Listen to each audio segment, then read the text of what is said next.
This is a production of PBS Charlotte. This week on Unspun, dealing with disaster. Hurricane Helene is gone, but the once-in-a-lifetime flooding is still with us. The damage from Helene is heartbreaking, and the rebuilding will take years here in North Carolina. We'll talk about how politicians should prepare for a storm like Helene and how natural disasters can also damage a political career. Unspun is next on PBS Charlotte. In today's America, welcome to the Spin Game. Believe me, I know, I'm Pat McCrory. When I was governor and mayor, I played the Spin Game. I was played by the Spin Game. But aren't we all done being spun? Let's take the spin out of the world we're in, here on Unspun. Good evening, I'm Pat McCrory and welcome to Unspun, the show that tells you what politicians are thinking but not saying. You know, even in a swing state like North Carolina with a presidential election in the balance, some things are still bigger than politics. This is an unprecedented tragedy that requires an unprecedented response. That's our Governor, Roy Cooper, talking about the aftermath of Hurricane Helene. And believe me, I've been there too. Dealing with the disaster of a major storm is one of the most difficult, emotional, and most important things that you face as president, governor of North Carolina, or as a mayor. Putting politics aside and working side by side when people are at risk. People are desperate for help, and we are pushing to get it to them, a massive effort. Many people are cut off because roads are impassable. They don't have power or communications. Restoring communications is critical to saving lives, finding out where people are, and getting in supplies. We're seeing progress, but we know the need is great. A disaster like Helene helps remind every politician that once you're elected, you're not just serving the voters who supported you, you're serving all the people. You know, there's no Democrat or Republican way to rebuild a road that washes away or to open a shelter that provides food and a place to stay. And when someone loses their home to a hurricane, they don't care what party you're in, as long as you're there to help. Joining us now to talk more about the challenges of dealing with disasters is Sharon Decker. She's North Carolina's former Secretary of Commerce and also a former Vice President with Duke Energy Company. She's now the Chief Operating Officer at the Tryon Equestrian Center, and right now she's in the middle of a massive storm cleanup operation. Sharon, it's great to see you during such difficult times. First of all, tell us what's happening at the Tryon Equestrian Center that we don't know about on the news right now. So we very quickly shifted from a horse show to a command central for restoration efforts in this part of Western North Carolina. We're right here in the foothills, Pat, just about halfway between Charlotte and Asheville and Greenville, South Carolina. So we're kind of sitting at the epicenter of all this horrific damage. So we knew immediately that there was a lot that we could do because we have accommodations here, we have a lot of flat land. And so what's happened over the last 4 days is FEMA came in with their Swiftwater rescue crews, actually the night before the storm hit, anticipating a lot of damage, and crews have continued to come since then. They've been able to deploy from here to try to get into some of the hardest hit areas, to get through the water, to get through the mud, to find the people that have been able to survive this and to get people out of their homes and out of communities to safe places. Now the North Carolina Emergency Management Group has put a field hospital here. They have a very large operation that they've established so that we can helicopter in folks that they are now finding in the most western parts of the state. Their hospitals are full. Some of the hospitals are not yet fully operating.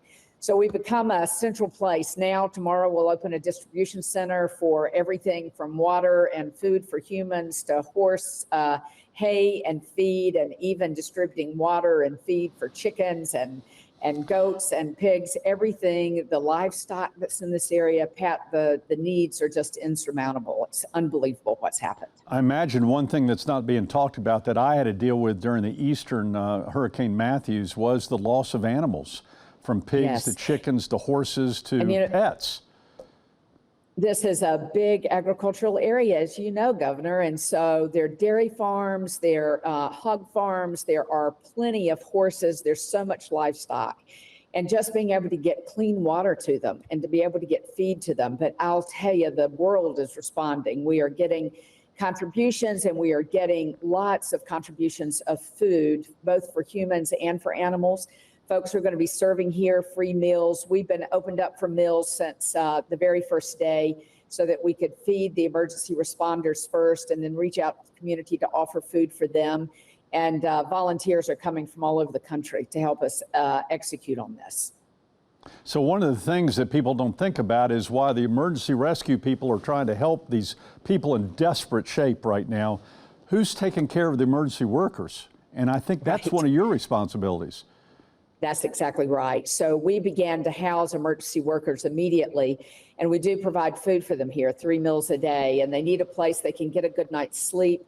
We've been able to find beds for all of them so far. We're getting ready to outfit an additional building that we have with cots and access to shower and bathrooms. So it won't be quite as comfortable, but we'll be able to house more people here, because west of us, there are very few accommodations that are actually functioning yet, because many parts of Western North Carolina do not have water, don't have sewer, don't have electricity yet. It's progressing, as you know, Governor. It's hard for folks to understand how the electric system gets restored, but you've got to start with large voltage recovery first. So Duke actually lost several transmission lines in this part of the state. So those have to be restored before you can then get to distribution lines. But that's beginning to happen now. So the process continues. So we got power again here on the site just yesterday, and we were very thankful to get it.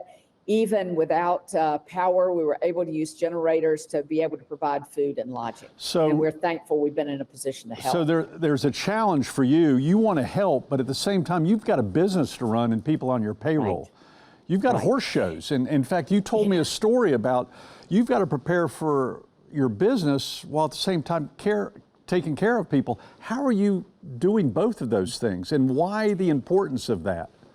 Yeah. So a lot of prayer first, discernment in the decision process, because these are difficult decisions to make. You know, one thing that happens in a storm like this, as you well know, is that jobs end, you know, and I think about how much of Western North Carolina is hospitality and tourism.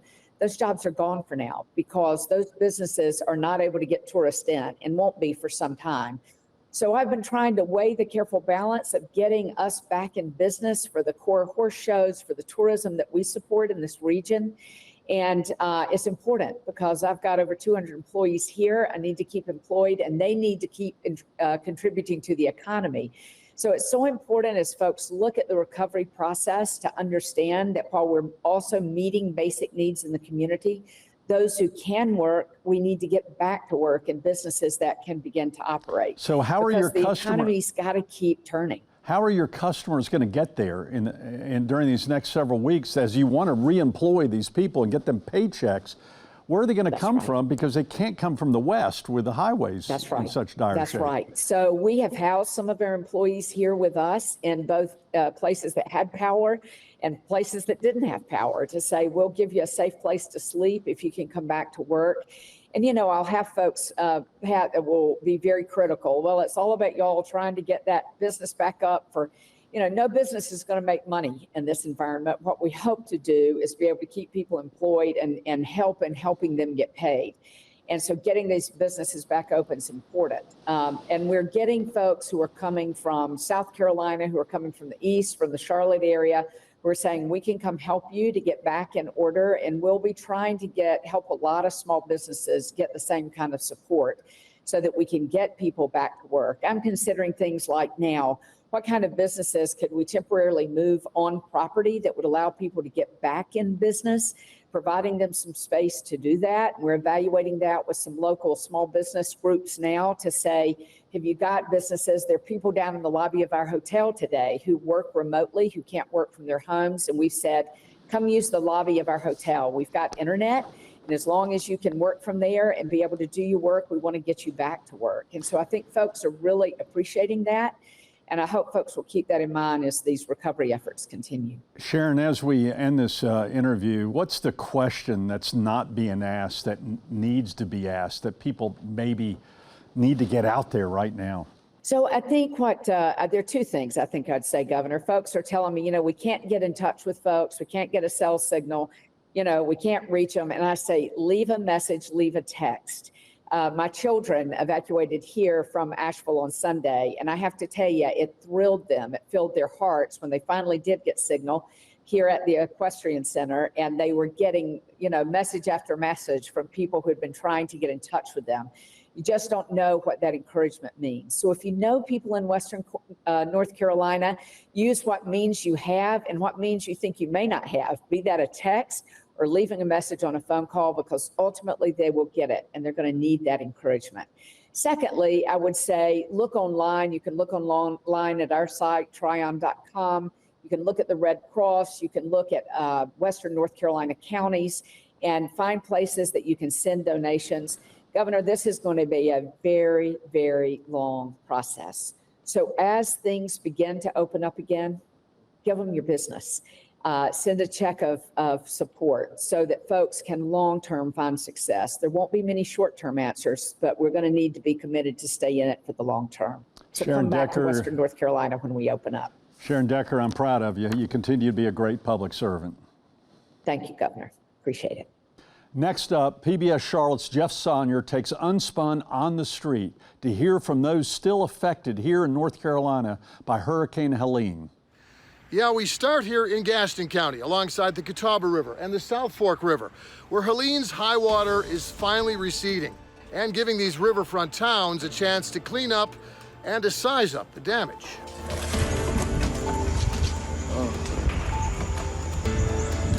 I don't think I or anyone else living here expected to see what we saw, the devastation that we saw, except for those, I'm sure, who were close to the rushing water, just full of buildings and trash and floating boathouses and floating homes. It just sort of takes your breath away. I walked across the street to go check on a house that is a friend of mine's, and the water was at least 10 feet up from where it should be. We live on the river going out of town, so we kind of see both ends of it. They started dropping lake level a couple days ago, trying to keep ahead of the storm, but it just overran everything, and it flooded at our place maybe 25 feet over most of our property. Western North Carolina is one of the hardest hit areas. Yeah, folks have been really having a hard time connecting in places in the area like Swannanoa and Biltmore Village, which went completely underwater during when we did have the big floods. Search and rescue missions are still going on, but it's been really hard because trees have fallen down, there's telephone wires everywhere. We have a really mountainous terrain out here, and so there's just a lot of roadblocks, both topography-wise and communication-wise, that's stopping emergency responders from being able to get to people quickly. I've crossed this actual bridge and water be bumping the bottom. But as you can see, the main current took over and washed this road out. I'm trying to get to my 91-year-old grandmother, just make sure she's okay. Our little area and community, when you get to people like us, we work together. We're not stepping over each other. We're not jumping lines to buy the last candy bar. That's the way the world needs. We need community back. Yeah, and what happens next along these swollen rivers kind of depends on when the aid starts flowing in.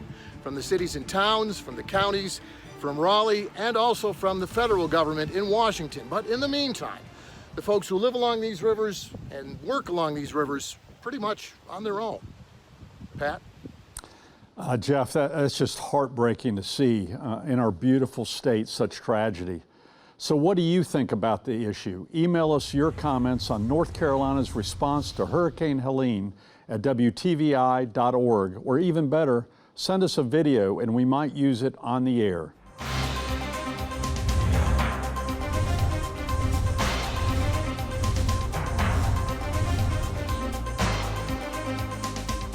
Tonight on our Unspun Countdown, we've got the top 5 things a political leader must do before, during, and after a natural disaster. Let's start at number 5. Number 5, which was very difficult to do during this terrible hurricane, and that has moved the needed resources prior to an event. The dilemma with this hurricane is there was only about 24-hour notice in order to prepare for this hurricane because no one anticipated this amount of water coming from Florida all the way up to North Carolina. Number 4, communicate, communicate, communicate. The president, the governor, the mayor, emergency operations personnel have got to get as much communication to the people who are being harmed and also to the people that can provide help. This is very difficult because the people who are in harm aren't hearing it because they don't have any communications whatsoever. They're in the dark. So this is one of the biggest challenges of political leaders. They do not see the press conferences, those people in danger. They are in the dark. Number 3, implement short-term action and long-term plans. In other words, in the short term, you've got to show action. You've got to get the resources out there as quick as possible. Trucks, cars, generators, helicopters, you name it, you got to get there quickly because people's lives are at stake at this point in time. But you also have to be prepared for long-term plans during the recovery to make sure this doesn't happen again. And it might require not having people located in the low floodplain areas so this disaster doesn't cost future lives. Number 2, the most important, work as a team. Politics means nothing. You've got to work as a team between the private, public, and nonprofit sectors. You've got to work between local, state, and federal government. Everyone works together regardless of your position, regardless of your title. It makes no difference. Just do the work. And number 1, whatever you do, no politics. No politics. This is not a time for politics. This is a time for action. If you want to get involved in politics during this type of event, when lives are at stake, get out of the way.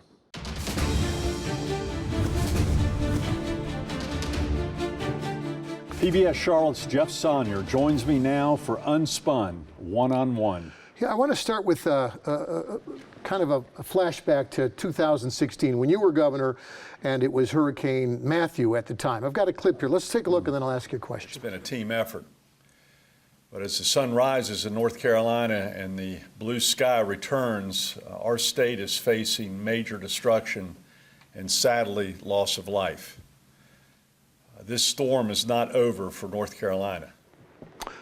It's a serious situation, so you got to portray that, but you also have to give people hope. What's the tone you're trying to set as governor, and how much work goes into those comments that you're making to the state in those moments? Probably at that time the staff wrote me comments, but those comments were from the heart because there was such emotion. I think at that point in time we'd probably lost over 20 people from drowning.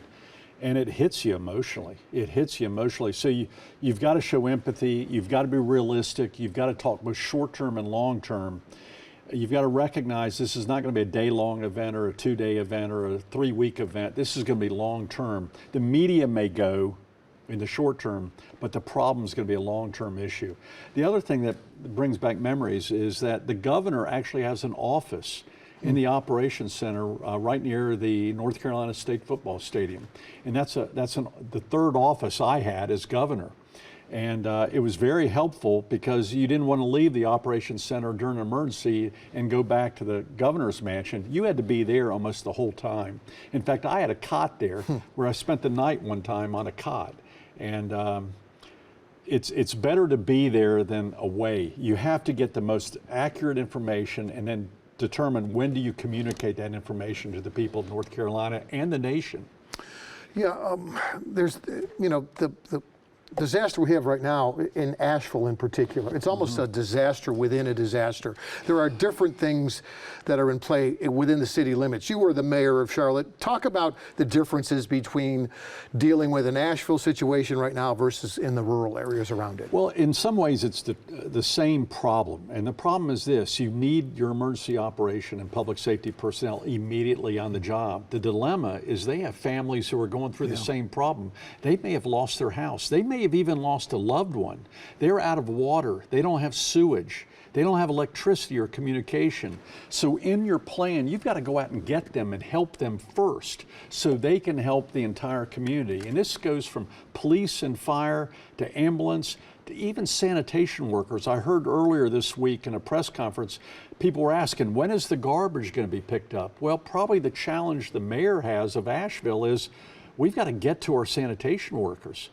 And that's a major, major issue that most people don't think about. Yeah, the first responders are serving the victims, but they're victims as well, their families. Exactly, Yeah. exactly. And everyone has a different situation. Some of the operational people may live 40 or 50 miles away. Some of them maybe can't get back into Asheville.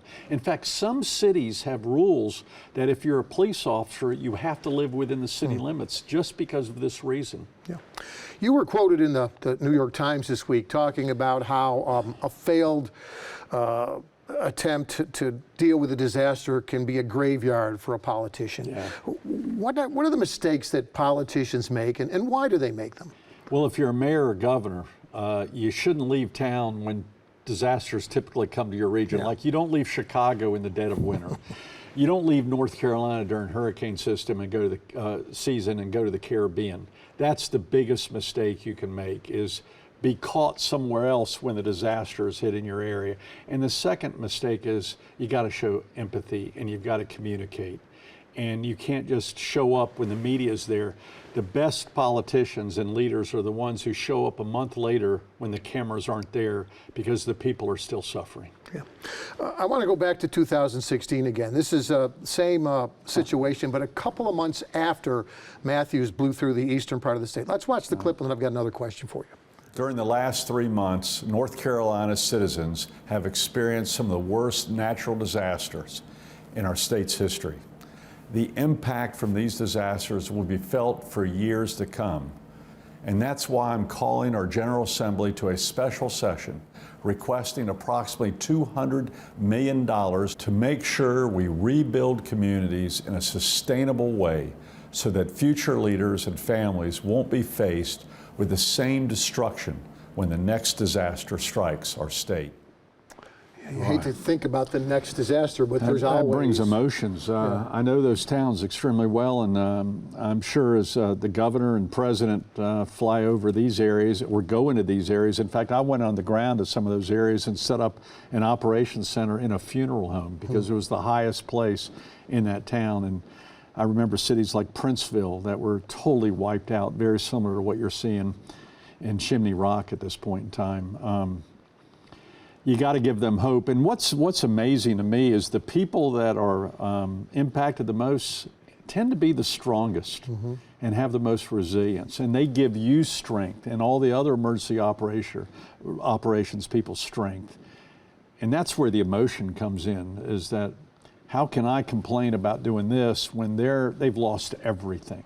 And you could see by those videos, and some of that was Lumberton area, some of it was Princeville. I imagine some of those people are still hurting 8 years later.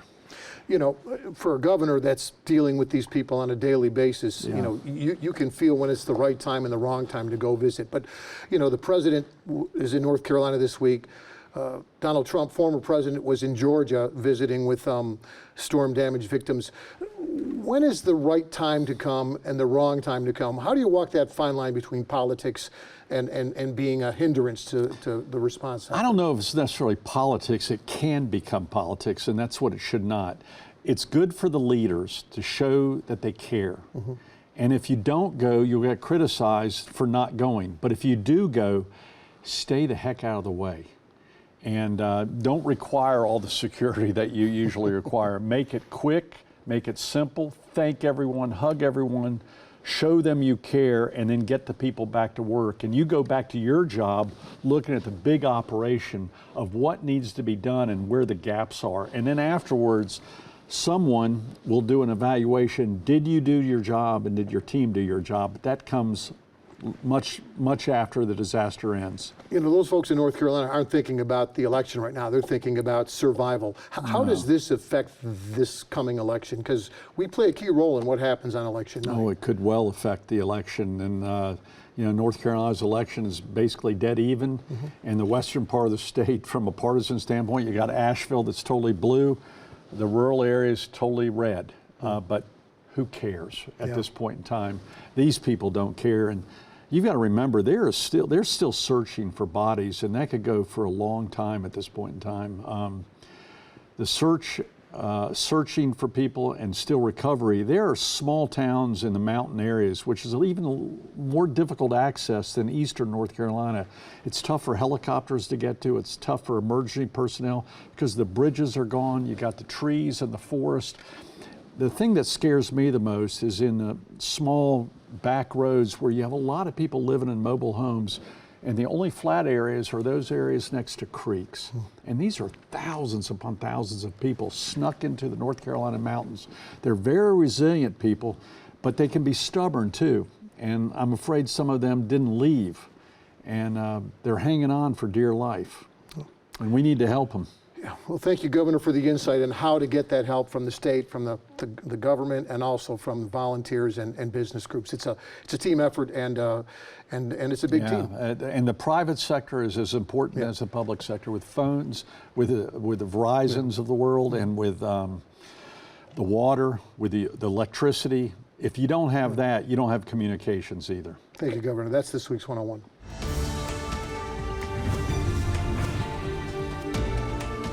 At City Hall and the governor's mansion, my toughest opponent wasn't the candidate I was running against or the other party trying to make me look bad. It was Mother Nature. Because whether it's a hurricane or a winter storm, a 100-year flood or a drought, nobody gets to debate with Mother Nature. You can't stop what's coming. You can only deal with it once it finally gets here. When I worked at Duke Energy, I had some experience in crisis management, and that helped a lot when I was Charlotte mayor. So when I became governor, I didn't think I needed any more special training. Boy, was I wrong. My emergency director, Mike Sprayberry, demanded I go through a crisis simulation before having to deal with the real thing, which turned out to be 3 major natural disasters during my 4 years in office. One big lesson I learned was about teamwork, making sure everybody knows their roles and responsibilities before the disaster hits. Otherwise, your response could become a disaster too. I also learned that a crisis brings out the best in us, our best people doing their best work under the worst of circumstances. No politics, no turf, no blame or bureaucracy, just government and the private sector working together and getting the job done. So 2 quick questions. Why can't government work that way every day instead of just during a crisis? And why don't we ask candidates how they're prepared for the next crisis before Mother Nature answers that question for us? That's the reality as I see it. I hope you'll come back next week as we explore the politics of voting. Ballots by mail, early voting, voter IDs, they're not just affecting when we vote, they're also affecting how we vote, and they're changing how candidates campaign. That's on our next Unspun, where we'll tell you what politicians are thinking, but not saying. Good night, folks.